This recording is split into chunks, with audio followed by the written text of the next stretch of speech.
네, 한동훈 전 법무부 장관이 압도적인 찬성표로 국민의힘 비상대책위원장에 임명됐습니다. 취임 일성으로 더불어민주당을 강도 높게 질타하면서 이재명 대표가 번복한 불체포 특권 포기를 쇄신책으로 들고 나왔습니다. 내년 총선에 불출마하겠다는 뜻도 밝혔습니다. 국회 나가 있는 취재기자 연결합니다. 차승은 기자. 네, 국회입니다. 온라인 전국위원회 투표에 참여한 650명 중 627명의 압도적 찬성으로 국민의힘 비대위원장직에 한동훈 전 법무부 장관이 임명됐습니다. 김기현 전 대표가 사퇴한 지 13일 만으로 한동훈 비대위원장은 당대표 권한대행을 맡고 있던 윤재욱 원내대표로부터 지휘봉을 건네받게 됐습니다. 한 위원장은 취임 첫 기자회견에서 더불어민주당과 이재명 대표에 대한 강도 높은 질타로 입을 열었는데요. 직접 들어보겠습니다. 이재명 대표의 민주당이 운동권 특권 세력과 개딸 전체주의 세력과 결탁해서 자기가 살기 위해서 나라 망치는 것 막아야 합니다.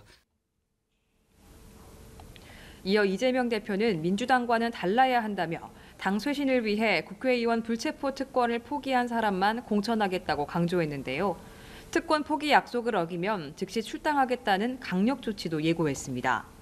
또 당보다도 국민이 우선이라며 이른바 선민 후사를 실천하기 위해 한 위원장 본인부터 내년 총선에 불출마하겠다고 선언했습니다.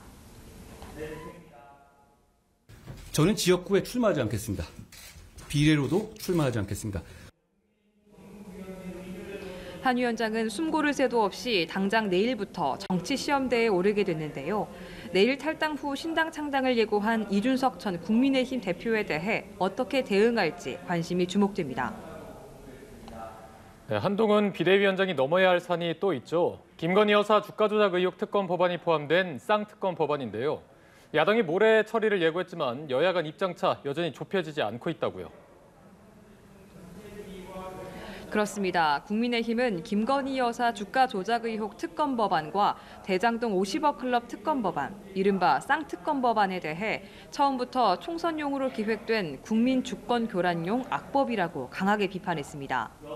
윤재욱 원내대표는 민주당의 정략적 행동에 응할 이유가 전혀 없다면서 법안에 대해 협의할 뜻이 전혀 없음을 시사했는데요.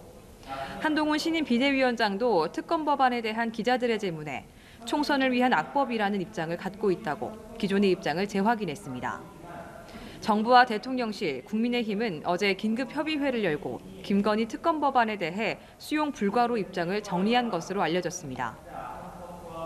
민주당도 오는 28일 본회의 처리를 못 박으면서 물러서지 않겠다는 입장입니다. 원칙대로 하겠다며 다른 법안과 연계해 타협하지 않겠다고 강경하게 맞섰는데요. 김건희 특검 법안에 대한 한동훈 위원장의 입장이 국민의힘 비대위 운명을 결정짓는 중요한 바로미터가 될 거라며 한 위원장을 압박하기도 했습니다. 민주당은 이태원 참사 특별법 합의도 촉구하고 있는데요. 김진표 국회의장이 여야 합의를 촉구하며 임시국회 마지막 본회의인 내년 1월 9일 처리를 언급한 가운데 민주당은 여당이 협의할 의지가 없으면 모레 처리하겠다고 엄포를 놓기도 했습니다. 지금까지 국회에서 전해드렸습니다.